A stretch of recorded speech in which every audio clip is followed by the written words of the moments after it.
Le millionnaire. Devenir riche par l'éducation financière. Il y a beaucoup de personnes qui se posent toujours des questions sur la voie de la richesse. Il y a des personnes qui n'ont aucune idée en matière d'argent. Plus concrètement, qui ne savent pas par où commencer pour se faire une fortune. Et ces gens admirent juste les grands riches, mais s'étonnent du fait qu'aujourd'hui on ne peut plus reconnaître si ces personnes seraient venues de familles pauvres, très pauvres même. D'autres ont quelque chose, un peu d'argent, mais ne savent pas comment se lancer pour le fructifier. D'autres encore, ils ont acquis de la richesse, mais l'ont perdu quelques années seulement après. Au cours de cette nouvelle leçon, je vais vous apprendre qu'il est tout à fait possible de devenir millionnaire riche, d'abord par l'éducation financière, avant d'avoir des millions en banque. Bonjour, bonsoir à vous. Bienvenue pour suivre cette nouvelle leçon. Je suis coach Mars, coach de vie. Je fais le coaching en développement personnel depuis février 2022. Je suis aussi formateur en éducation financière et philosophe de formation. Avant d'aller plus loin, assurez-vous de vous être abonné sur notre chaîne afin de ne rater aucune de nos leçons toujours instructives. Pour commencer, je vais définir ce que j'attends par éducation financière. Dans éducation financière, nous trouvons le substantif éducation. Et de là, on peut trouver le verbe éduquer, qui veut dire éduquer. Éduquer signifie élever d'un état inférieur à un état supérieur, d'un état plus bas à un état plus haut, à un état plus élevé. Et financière, l'adjectif financier, c'est ce qui est lié aux finances, lié à l'argent. De l'éducation financière, c'est cette éducation qui consiste à nous élever d'un niveau plus bas à un niveau plus haut, plus élevé en matière d'acquisition rationnelle de l'argent et de bonne gestion de son entreprise. Qui est un millionnaire? Un millionnaire, c'est une personne détenant la science de la richesse. C'est une personne qui a une grande intelligence financière. Un millionnaire, il est différent de quelqu'un qui a 1 million en banque. Comment expliquer cela? Le millionnaire, lui, connaît comment se faire la fortune. Il connaît comment se faire la richesse, comment fructifier l'argent. Tandis que celui qui a 1 million en banque peut avoir gagné ces 1 million-là juste à la loterie. Et il ne va que dépenser, et ces 1 million va finir. Et un millionnaire, bien que ses entreprises peuvent tomber en faillite, mais parce qu'il a l'intelligence financière, il a été éduqué financièrement, il saura comment se relever. Il saura comment reconstruire sa fortune. L'éducation n'est pas apprise à l'école. Si elle serait apprise à l'école, il y a des grands riches, des grands millionnaires qui ne seraient pas devenus millionnaires. Dans toutes les villes, presque, on connaît des personnes, des gens qui n'ont pas fait de longues études, mais qui sont aujourd'hui millionnaires, même milliardaires, sont des grands riches. Alors, si l'éducation financière serait apprise à l'école, ces gens-là ne seraient pas riches. Mais la preuve est qu'ils sont riches. Où est-ce qu'ils ont appris cette éducation financière-là? L'éducation financière, c'est comme si c'était un peu inné, c'était naturel à l'homme. Mais l'homme devrait alors chercher à approfondir cette éducation-là. Cette éducation peut être cachée dans l'esprit humain. Bon, il y a aussi d'autres phénomènes qui sont liés à nos familles. Peut-être que vous êtes né dans une famille où vos parents ne faisaient que se lamenter en matière d'argent. Et déjà, comme enfant, vous constatez que les parents n'ont pas la science de la richesse. Ils se lamentent chaque jour. Et le problème de l'argent, manque d'argent, ça devient la source de tous les maux dans la famille, de tous les problèmes. Et en ce sens, vous cherchez vous aussi à vous débarrasser inconsciemment de l'argent. Parce que vous savez que l'argent, c'est la cause, la source de tous les maux qui existent. De là, on peut comprendre que le premier travail à faire dans l'acquisition de l'argent est au niveau intérieur de l'homme. La contribution de l'argent à notre bonheur dépend grandement des conceptions que nous avons de cet argent-là. Certains ont été élevés dans des familles où on leur disait « Nous ne sommes pas faits pour l'argent, c'est l'affaire des riches.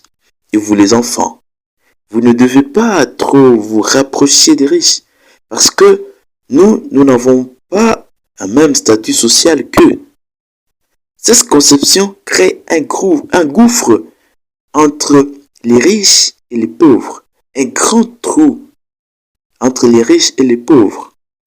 Au lieu que les pauvres apprennent auprès de ceux qui ont réussi, auprès des riches, mais ils s'éloignent de ces riches. et entraînent leurs enfants dans cette même voie. Heureusement, il y en a ceux-là qui se disent, bon, bien sûr, mes parents sont pauvres et je suis venu d'une famille pauvre, mais il faut quand même que je me démarque. Il faut que je sois riche, que j'aide beaucoup de gens parce que, étant donné que je suis né dans une famille riche et que nous avons vécu misérablement, il ne faudrait pas aussi que mes enfants vivent misérablement.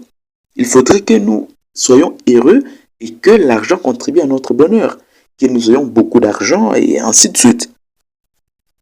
D'autres ont été victimes des injustices à cause de l'argent. Ils ont en conséquence cultivé une haine inconsciente vis-à-vis de l'argent. Dès qu'ils en aient besoin, cette haine intrinsèque ne leur permet pas d'en acquérir davantage. Ils se contentent de peu juste pour leur survie. C'est comme des gens qui ont eu des parents, par exemple, qui ont été tués, massacrés, assassinés à cause de l'argent. Les parents avaient beaucoup d'argent, mais vu qu'il y a des jaloux toujours dans ce monde, bon, ils l'ont assassiné.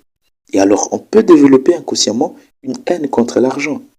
Et en ce sens, les conséquences, c'est au niveau où on peut avoir de l'argent, on a de l'argent, mais on n'aura pas beaucoup d'argent. Parce qu'on va toujours chercher à se débarrasser de cet argent-là. Vous avez de l'argent en poche, vous avez 50 dollars, 50 euros, 100 euros, 1000 euros, mais vous aimeriez tout dépasser, tout gaspiller. Pourquoi? Vous ne pouvez même pas réserver quelque chose. Pour d'autres encore, l'acquisition de l'argent est un facteur de chance ou d'une certaine grâce divine ou d'un hasard. Ils expliquent cela par le fait que sont nécessairement ceux qui travaillent assez dur et qui obtiennent beaucoup d'argent. Mais moi, je ne suis pas d'avis. Il y en a qui travaillent durement mais qui n'ont pas beaucoup d'argent. Et quand on parle du facteur des chances, la chance n'est pas un fait du hasard. Elle nous trouve en activité. On acquiert pas l'argent en dormant. Vous dormez et vous pensez que vous aurez beaucoup d'argent. C'est pas du tout cela. Donc ça signifie on peut travailler, oui. Et si on travaille sans avoir une grande intelligence financière, une éducation financière élevée, on peut beaucoup travailler, mais on n'aura pas une grande richesse. C'est qu'on ne pourra pas se construire une grande fortune. Mais aussi, on peut travailler peu, travailler moins, mais on sait collaborer, on sait travailler en synergie, on sait partager les tâches, et on a une grande capacité de gestion d'entreprise. Bon, on peut facilement se faire de la fortune. Donc, c'est question d'avoir l'intelligence financière.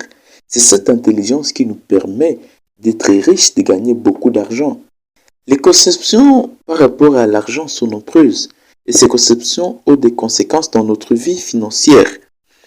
Je les développe dans un livre que je suis en train d'écrire, c'est pas encore fini, en matière d'éducation financière. Quand le livre sera prêt, je pourrais vous le signifier directement par cette chaîne YouTube. Donc, vous pouvez facilement comprendre que les riches ne sont pas nécessairement les gens qui travaillent durement. Non, non, pas du tout. Mais ils travaillent avec l'intelligence financière. Ils ont cette capacité de concevoir des activités qui vont leur permettre d'avoir des fortunes immenses tellement qu'on ne peut même pas s'imaginer que des gens pareils seraient venus de familles pauvres. Il est très important d'éviter le séparatisme entre les riches et les pauvres. Au lieu de critiquer négativement les riches, mieux vaut chercher à apprendre la science de la richesse auprès d'eux. Comment ces gens sont-ils devenus riches? Bien sûr, il y en a ceux-là qui nous pensons être riches, mais réellement ne sont pas riches.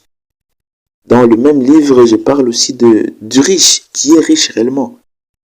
C'est pas nécessairement la personne qui a beaucoup d'argent, pas du tout. Mais c'est quelqu'un qui dépense moins qu'il ne gagne. Bon, il y a aussi d'autres qui pensent qu'il faut faire de la guerre, du pillage pour avoir beaucoup d'argent. C'est parce qu'ils n'ont pas l'intelligence financière. Il est très important d'avoir l'intelligence financière et cette intelligence. Quand vous avez déjà un niveau plus élevé en matière d'éducation financière, vous avez une grande intelligence financière, vous pouvez facilement vous taper la poitrine disant « Je suis millionnaire parce que j'ai un esprit millionnaire ». Sachez que vous pouvez aussi devenir millionnaire si vous ne l'êtes pas encore. Et si vous l'êtes déjà, ayez le goût d'approfondir la science de la richesse pour demeurer riche. Merci pour l'attention que vous nous avez prêtée. Si vous avez aimé la leçon, N'oubliez pas de cliquer sur like et de partager à tout le reste du monde. On se retrouve la semaine prochaine pour une autre leçon encore plus instructive.